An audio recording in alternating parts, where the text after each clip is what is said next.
వేదిక మీదకి రావాల్సిందిగా రిక్వెస్ట్ చేస్తున్నాము. అలాగే ఈ సినిమాలో ఇంకో 2 పాటలు ఇప్పుడు మనం విన్న హైలస అనే సాంగ్ అండ్ ఆల్సో బుజ్జితల్లి అనేటువంటి సాంగ్ రాసిన శ్రీమణి గారిని కూడా వేదిక మీదకి రావాల్సిందిగా రిక్వెస్ట్ చేస్తున్నాము. మనకి ఆ బుజ్జితల్లి అని ఎప్పుడైతే వదిలారో అప్పటి నుంచి మనం ఈ తండేల కోసం ఇట్లా పట్టేసుకున్నాం అనమాట. ఒక యాంకర్ అంటే ఒక షిప్ని భూమికి పట్టుకోవడానికి వాడేదాన్ని కూడా యాంకర్ అని అంటారు. సో ఆ యాంకర్ లాగా మనల్ని ఈ పాట పట్టేసుకుంది. ముందు జొన్నవెతుల గారిని మాట్లాడవలసిందిగా రిక్వెస్ట్ చేస్తున్నాము. కొంచెం రివర్బ్ తగ్గించండి, వాల్యూమ్ కొంచెం తగ్గించండి ప్లీజ్. Thank you.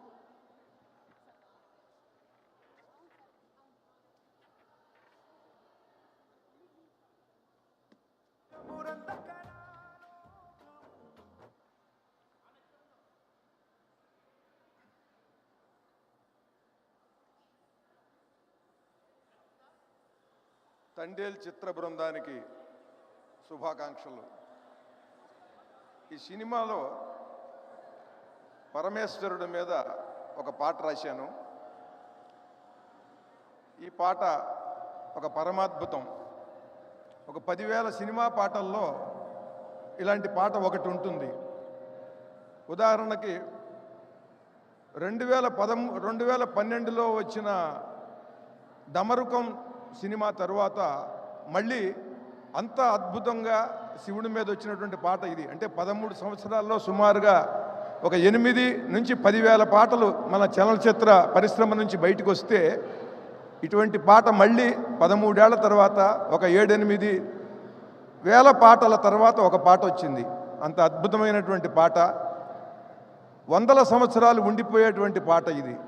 ఎక్కడ కోటి దీపోత్సవాలు జరిగిన, శివరాత్రి లాంటి పండుగలు వచ్చిన మొత్తం భారతదేశం అంతా అన్ని భాషల్లో ప్రతిధ్వనించేలాగా పరమాద్భుతంగా దీనికి సంగీతం సమకూర్చాడు దేవిశ్రీ ప్రసాద్ గారు.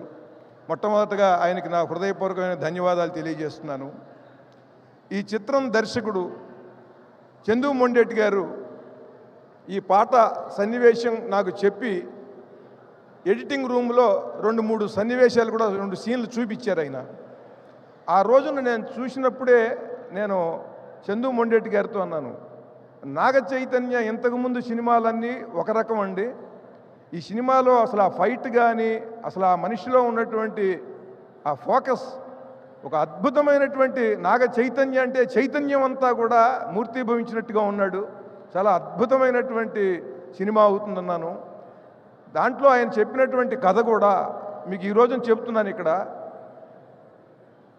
ఈ శతాబ్దం మొదలైన తర్వాత ఈ 25 ఏళ్లలో గట్టిగా ఇండియా మొత్తంలో వచ్చిన 10 ప్రేమ కథలు ఉంటే ఆ 10 ప్రేమ కథల్లో ఇది ఒకటి అవుతుంది. అంత గొప్ప కథ. 25 సంవత్సరాల్లో ఇండియాలో అన్ని భాషల్లో వచ్చిన ప్రేమ కథల్లో ఒక 10 సినిమాలు ఏమన్నా అద్భుతాలు ఉంటే వాటిల్లో ఇది ఒకటి ఉంటుంది. అంత అద్భుతంగా ఇటు యువతరాన్ని పెద్దల్ని అందరినీ కూడా ఆకట్టుకుంటుంది. హృదయం ద్రవించిపోయేటువంటి అద్భుతమైనటువంటి ప్రేమ సన్నివేశాలు ఉన్నాయి. ఆ క్యారెక్టర్స్ అంత అద్భుతంగా ఉన్నాయి. దీనికి దైవభక్తి, దేశభక్తి, ప్రేమ ఇవన్నీ కలగలిసినటువంటి అద్భుతమైనటువంటి సినిమా. ఈ సినిమాలో ఈ పాట రాయటం నాకు చాలా ఆనందం, శివానుగ్రహంగా భావిస్తున్నాను. హృదయపూర్వకంగా దేవిశ్రీ ప్రసాద్ గారికి, చందు మొండేటి గారికి, బన్నీ వాసు గారికి, అల్లు అరవింద్ గారికి హృదయపూర్వకమైనటువంటి ధన్యవాదాలు తెలియజేస్తున్నాను. ఈ సినిమా అన్ని భాషల్లో అద్భుతమైన విజయం సాధించాలని కోరుకుంటున్నాను. విజయోస్తు. Thank you so much sir. Yes, Srimani గారిని మాట్లాడవలసిందిగా రిక్వెస్ట్ చేస్తున్నాము. అందరికీ నమస్కారం. నేను ఏదైనా మాట్లాడే ముందు ఒక 2 లైన్లు పాడాలనుకుంటున్నాను. చందు గారు, వాసు గారు ఉంటారు అందులో.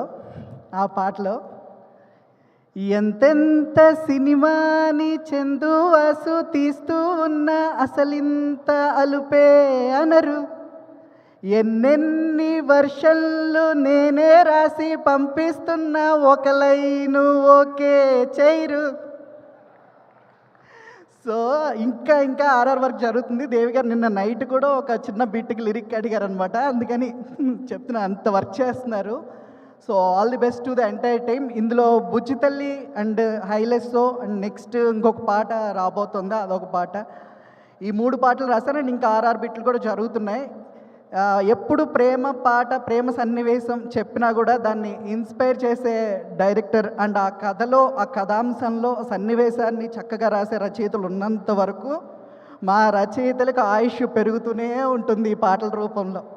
అలాంటి ఒక పాట ఈ బుజ్జితల్లి పాట, అలాగే హైలెస్సో పాట. ఎప్పుడు స్టేజ్ మీదకి వచ్చినా ఒక 2 పాటలు 2 లైన్ల పాడడం ఆనవాయితీ.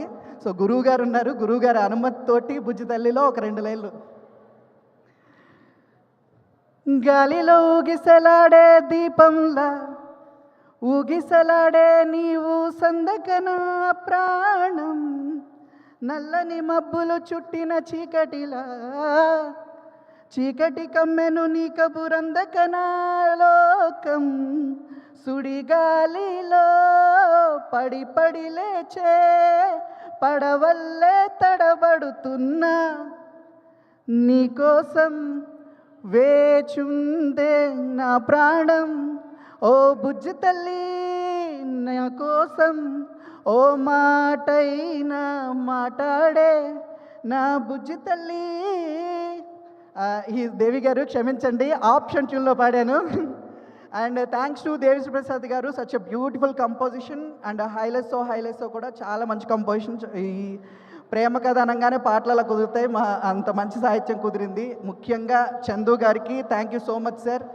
ఈ ప్రయాణం మీతో పాటు నేను ప్రేమం రాశాను, తర్వాత మళ్ళీ మీకు ఇది రాశాను.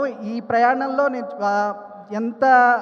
ఎంత మంచి సిచ్యువేషన్ ఇన్స్పైర్ చేస్తారనంటే, ఉప్పు నీటి ముప్పుని కూడా గొప్పగా దాటే గట్టోనే, నీకంటి నీటికి మాత్రం కొట్టుకుపోతానే. ఈ లైన్ వచ్చింది అని అంటే సాధారణంగా రైటర్లందరినీ పిలిచి సన్నివేశం చెప్తారు, ఆయన కథంతా చెప్పి ఆ సౌలంతా ట్రాన్స్ఫర్ చేశారనమాట. Thank you so much sir Chandu garu for your lovely situation. And మా నాగ చైతన్య గారితో నా ప్రయాణం 100%లో ఈజ్ మై డెబ్యూ. మొట్టమొదట నేను పాటలు రాసిన సినిమా. సో 100%లో నుంచి ఇప్పటి వరకు నాగ చైతన్య గారితో ఈ ప్రయాణం చాలా చాలా బాగుంది. అంటే మంచి మంచి పాటలు రాస్తూ వస్తున్నాను.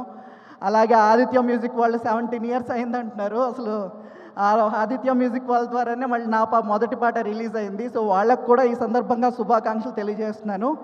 అండ్ గీతా ఆర్ట్స్ అన్న అండ్ బన్నీవాస్ గారు అన్న నా హోమ్ బ్యానర్ లాగా ప్రతి సినిమాకి పిలిచి ఒక మంచి పాట ఇచ్చి నన్ను ఎంకరేజ్ చేసినందుకు థ్యాంక్ యూ సో మచ్. అందరికీ శుభాకాంక్షలు. And entire the team all the best. February 7th థియేటర్లో కలుద్దాం.